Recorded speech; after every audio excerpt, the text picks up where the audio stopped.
morning. Today we are going to see an article with the title Bacterial Lipopolysaccharides Exacerbate Neurogenic Heterotopic Ossification Development. This article was published in the Journal of Bone and Mineral Research in the year 2022 and impact factor of 5.1. So what is neurogenic heterotopic ossification? Neurogenic is induced by the nerve damage. Heterotopic is a place where is not supposed to be. So that's the neurogenic heterotopic ossification development.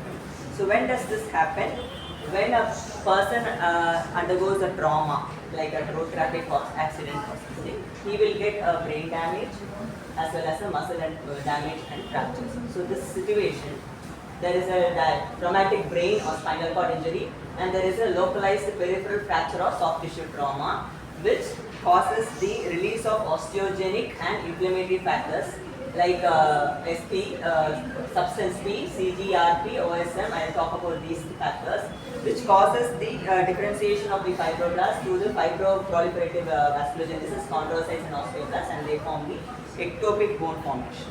So this is the mechanism of formation of heterotopic ossification due to neurogenic damage. So this was studied in a rat, in a mouse. So they did a brain injury, and this caused the ectopic bone formation, which is called as the neurogenic heterotopic ossification (NHO). This word NHO is to be used throughout the article. What was the novelty? So the importance of infections occurring directly after the accident and its role in NHO formation have not been specifically investigated and thus may be underestimated. So here when we see we find that because of the injury there are these mediators are released and cause heterotopic ossification. But here the infection part is not seen. So any person who is undergoing a trauma will have some bacterial infiltration also in the site. So what happens when that bacteria or the infection happens, and that is the reason why they are seeing the bacterial lipopolysaccharide exacerbate. They say that it exacerbates this heterotopic ossification pathology.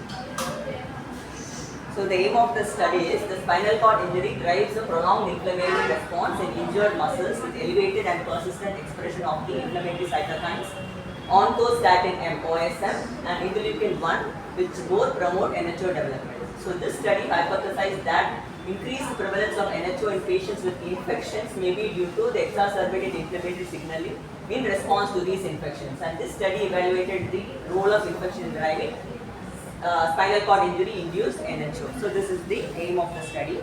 And here they used the animals like C57BL6 mice were used. They were back crossed 10 times and they found the homozygote pairs to generate mice for this project.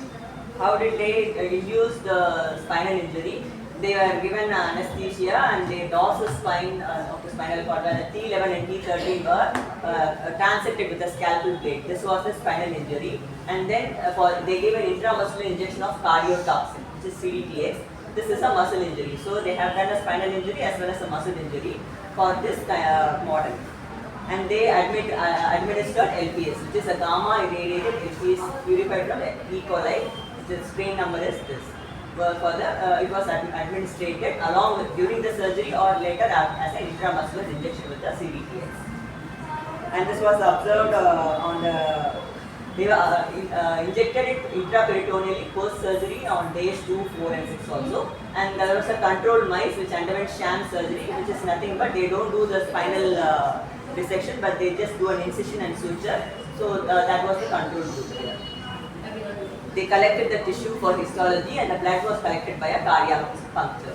The hind limbs were fixed with the 4% paraformaldehyde, decalcified and processed, and they did a mesenchrome staining, trichrome staining also. This was the staining which was done. They used all the primary antibodies, control antibodies and all the details are given. And they gave they purified the muscle progenitors and leukocytes for RNA extraction. First they purified and they leukocytes and progenitors. Then they did the RNA extraction and qRT-PCR and flow cytometry analysis for muscle progenitors and macrophages was done. So at 4 days post surgery, total leukocytes from the muscles were isolated using skeletal muscle dissociation kit. And the blood collection for quantification for plasma cytokines was also done. Plasma OSM oncostatin M concentrations were measured using a mouse oncostatin M, Leucet ELISA kit and ancillary reagent kits. They used these kits to quantify the OSM concentrations. They did a microcomputed tomography and NHO volume quantification. So they quantified the ossification which had happened. So they either in vivo or ex vivo. So in vivo they did using PET.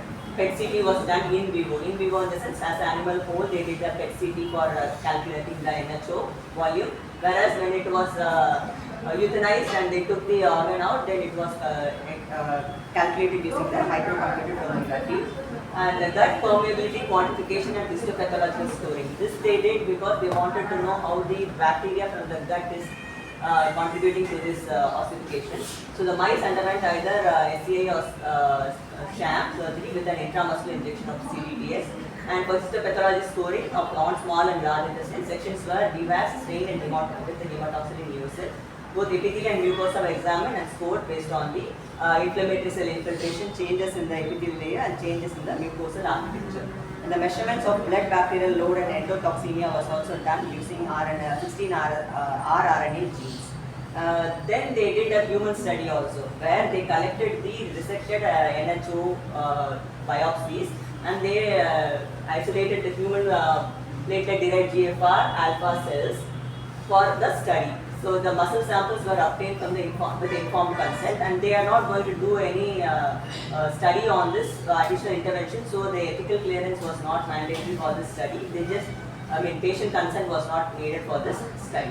So it was a retrospective study where they collected the specimens of the biopsies.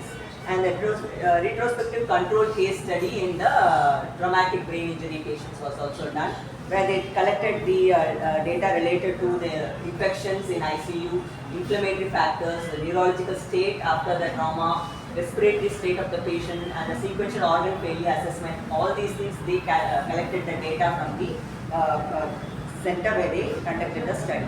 The statistical analysis where they had box plots with the median and minimum maximum values.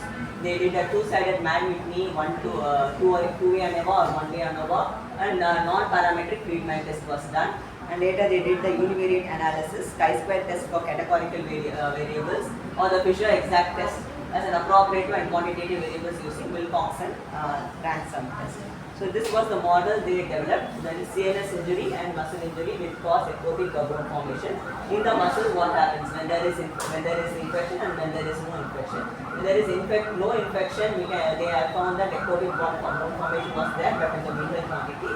Whereas when there was a LPS-induced infection, they found that the ectopic bone formation was increased. So this was the thing they wanted to hypothesize, and they had given the results as the LPS purified gram-positive negative bacteria exacerbates the NHO development after the SCI in mice. And LPS increased the NHO size via TLR4 receptors and TRIO. So this is how a gram-negative bacteria acts on the TLR4. This is the receptor, toll-like receptor 4, where the LPS binds and it follows this pathway where the TRIO is also toll-like receptor interferons. So these are the factors which are involved in increasing the NHO formation in the LPS presence. So LPS produced by the gut microflora does not transcirculate to the circulation after SCI. So this they have found that there is no correlation here. And LPS increases osteogenic differentiation of FAPs. FAPs are fibroadipogenic progenitors. This is what I mentioned. There are progenitors waiting for them to differentiate when there is a need. So when there is LPS, it increases the osteogenic differentiation. This can develop into anything, fibro or adipogenic, but it differentiated into osteogenic cells which are isolated from the muscles surrounding the human NHO. So they collected the biopsies and they found this thing in that. And the NHO prevalence is significantly higher in TBI patients, traumatic brain injury patients with the Pseudomonas infection. So this was the results. The main limitation was the small size, because this is a very restrictive study and not much NHO cases are there. So this was a small size, that which was the only limitation in this study. And the strength of the study, it is the first to document victims in TBI as a significant association between NHO and infections, with gram-negative Pseudomonas aeruginosa. Pseudomonas aeruginosa is the most common, nosocomial infection. Since the patients are in ICU, they are more prone to develop Pseudomonas aeruginosa infection, but not in a normal situation. So this they have identified the NHO and the infection here. And they concluded that the pharmacological compounds targeting the TLR4 TRF pathway may be beneficial to reduce NHO incidence in those patients who undergo a spinal cord injury or brain injury. The only known cell permeable selective TRF inhibitor is the fusion peptide pepin TRIF. This is the only agent which is present to inhibit this pathway.